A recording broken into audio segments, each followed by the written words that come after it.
नमस्कार दोस्तों, मैं हूं नवीन पाटीदार और आप देख रहे हैं वॉइस ऑफ एमपी। अफीम किसानों को लेकर लगातार एनसीपी की टीम जो है खबर प्रकाशित करती आ रही है। साथ ही अगर बात करें जिस तरीके से अफीम के डोड़े को तोड़ने को लेकर जो किसानों को परेशानी आ रही थी, उसे लेकर भी जो है विभाग लगातार तैयारियां कर रहा है। तो साथ ही अगर बात करें तो जिस तरीके से जो अफीम किसान ने चीरा लगाया था, उनको अफीम जो है अब विभाग को सौंपनी है, तो उसे लेकर सांसद सुधीर गुप्ता ने भी अपना एक वीडियो जारी किया। किस तरह का वीडियो और किस तरीके से अफीम किसानों से लगातार संपर्क में थे और क्या परेशानियां किसानों को आ रही थी, किस तरीके से जो है उन्होंने विभाग से बात की। सांसद जी, किस तरीके की परेशानी किसानों को आ रही थी और किस तरीके से जो है अब किसानों को राहत मिलेगी?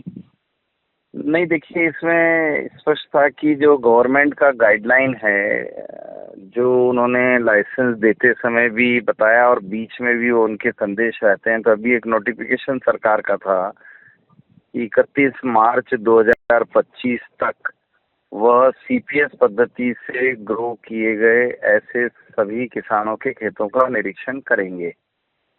और सरकार ने चूंकि पॉलिसी अडॉप्ट किया था कि निरीक्षण तो अब इतने हजारों पट्टों का नहीं हो सकता है, तो गांव के हिसाब से एक लिस्ट जारी किया कि इन लोगों के लाइसेंस को हम चेक करेंगे। तो जब 3 गांव में चेक करने के लिए गई तो बड़ा स्पष्ट था कि जो चेकिंग हुआ है उसका उद्देश्य था कि जो सीपीएस के पद्धति से ग्रो किया गया जो अफीम है, डोडा है, उसमें कहीं चीरा तो लगाकर अफीम तो नहीं निकाल लिया है किसी ने।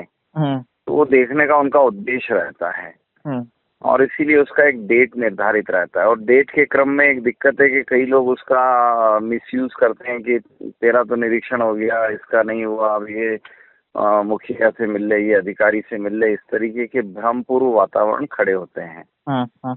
और कुछ लोग इसका दुरुपयोग भी करते हैं। तो इसीलिए मैंने सभी किसान भाइयों को सूचित किया है कि जो इनका प्रक्रिया है लाइसेंसिंग पद्धति की अफीम के निरीक्षण का, तो जिस गांव में निरीक्षण हो गया वो वहाँ काम इनका पूर्ण हो गया और उस गांव को एक तरह से इन्होंने देख लिया, ये माना जाता है। और इसीलिए हमने यही सभी किसान भाइयों को बताया है कि आपके गांव का जब निरीक्षण हो गया तो अर्थात आपके सभी के अगर खेतों में डोडा सूख गया होगा तो आप निकाल लीजिए। और निकालने के बाद जब सरकार आपको सूचित करेगी कि इस तारीख को इस गांव के डोड़ों का तोल होगा, तो उस समय आप पूरा का पूरा ले जाइए वहां पर। इतना ही भर गाइडेंस है और इतना ही गाइड भी वो करेंगे और इतना ही उनका निरीक्षण भी है। तो इसलिए बड़ा स्पष्ट था और मैंने किसान भाइयों से यही कहा है कि आप किसी भी भ्रम को अपने में न पालें। और ये एक स्पष्ट गाइडलाइन है कि जिन गांवों में और सरकारी महकमे ने निरीक्षण कर लिया है वो गांव एक तरह से पूर्ण हो गए हैं। सांसद जी, एक परेशानी किसानों को ये भी आ रही है कि जिस तरह किसान हम तक खबर पहुंचाते हैं, आपके पास भी कई फोन आते होंगे क्योंकि आप भी लगातार इस क्षेत्र से जुड़े हुए हैं।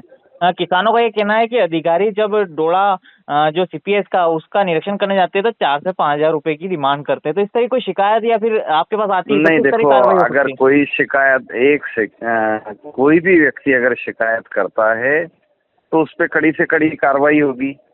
और अगर गांव में किसी ने रिकवर किया है तो वो आपके माध्यम से भी सूचित करे और मेरे को भी सूचित करे, क्योंकि सूचना का उद्देश्य ही बड़ा साफ है कि लगातार हम इस कोशिश में हैं कि इन 10 सालों के अंदर पारदर्शिता बढ़ाते रह रहे हैं। क्योंकि किसानों के नंबर्स बहुत हैं, संख्या बहुत होती है, महकमा छोटा होता है और इसलिए बीच में मुखिया का एक रोल रहता है।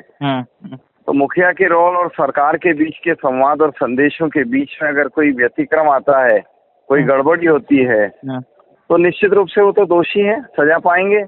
अगर कोई भी इस किस्म के क्रम करेगा, और मैं तो किसान भाइयों से बार बार अपील करता हूँ, मेरे पिछली बार भी कई वीडियो इस संबंध में है कि आप इनको एंटरटेन ही न करिए, आप इनसे इस संबंध में बात ही नहीं करिए, क्योंकि हमने जो लिखित और वो किया है उसका हमारा उद्देश्य बड़ा स्पष्ट है।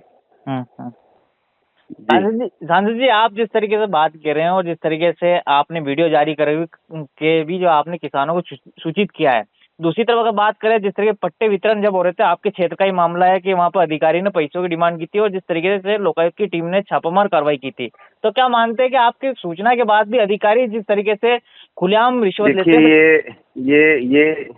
ये एक सिस्टम बना हुआ है, हम डेमोक्रेटिक कंट्री में रहते हैं और रूल ऑफ लॉ से ये कंट्री चलती है। जो नियम बना है उसका वायलेंस जो भी करेगा, चाहे कोई भी हो, वो कितना ही बड़ा हो कितना ही छोटा हो, सरकार के तंत्र हैं जो इस टाइप के मैसेजेस पे लोकायुक्त भी आएगा, पुलिस भी आएगी और विभाग का अमला भी इस किस्म पर छापामारी करेगा, पत्रकार भी ध्यान रखेंगे और हम जनप्रतिनिधि भी उसको फोकस में रखते ही रखते हैं।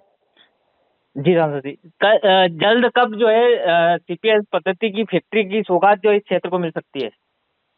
नहीं देखिए, उसका काम चल रहा है, कुछ बीच में व्यतिक्रम आया था और इसीलिए उसके कारण डोडा चूरा जो पॉपी हस्क है वो स्टॉक बढ़ता जा रहा है और अब वो उसका काम प्रोग्रेस में है और मैं आशा करूंगा कि जो भी इसे निर्माण गतिविधियों को संचालित कर रहा है वो स्पीड में करेगा तो किसानों को भी फायदा है, देश को भी फायदा है।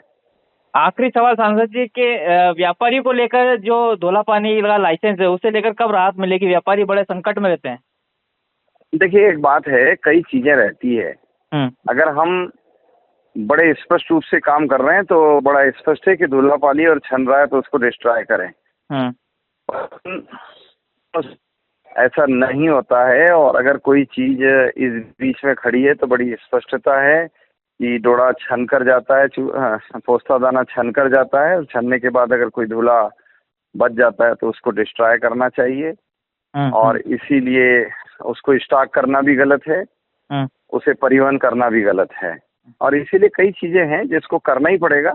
आप ये प्रश्न किसान से भी पूछ सकते हो, ये प्रश्न किसी से भी हो सकता है, इसलिए नियमों से बंधा हुआ हमारा तंत्र नियमों की पालना के लिए हमेशा सतर्क रहता है और जब जब जो कमियां रहती है उसको दूर करने के लिए भी हम लगातार आवाज भी उठाते हैं, उस पर काम भी करते हैं। तो आपने सुना ये थे सांसद सुधीर गुप्ता जो लगातार किसानों के पक्ष में जो आवाज उठाते आए और किसानों को किस तरह के राहत मिले अफीम किसानों को, उसे लेकर जो बात करते हैं और जिस तरीके से हाल ही में उन्होंने एक वीडियो जारी किया है किस तरीके से सीपीएस पद्धति में जो डोडा देना है सरकार को उसे लेकर किसानों को कोई चीरा तो नहीं लगाया, उसे लेकर एक समिति बनाई गई थी। उसके बाद जिन जिन किसानों की गाँव का चयन हो चुका है वहाँ पर डोडा तोड़ने का काम जल्द शुरू होगा। बिरबल, हमारे महल की ये क्या बुरी हालत हो रखी है। इंस्पेक्टर साहब, यही है वो दरिंदा जिसने हमें दीवार में जिंदा चुनवा दिया था। गिरफ्तार कर लीजिए इन्हें। अनार करे तुमको तो मैंने जिंदा दीवार में चुनवा दिया था, तुम बाहर कैसे आई? जहापना, मैंने तो आपसे पहले ही कहा था कि अनारकली को बाप जी एएससी ब्लॉक से बनी दीवार में चुनवाते हैं, लेकिन आपने मेरी एक नहीं सुनी। अब भुगतो। बाप जी एएससी सीमेंट ब्लॉक्स, इसमें ना सीमेंट और रेत की जरूरत होती है, ना ही तराई करने की झंझट। लाल ईंटों के मुकाबले ये ज्यादा मजबूत, किफायती और फायदेमंद है क्योंकि वाटर प्रूफ के साथ साथ ये साउंड प्रूफ भी है। काश मैंने अनारकली को बापजी ब्लॉक से बनी हुई दीवार में चुनवाया होता तो मुझे ये दिन नहीं देखना पड़ता। आप जहांपना जैसी मूर्खता न करें, अपने घर, भवन या मकान को बाप जी एएससी ब्लॉक से ही बनवाएं। बाप जी एएससी ब्लॉक्स, स्टील सी मजबूती।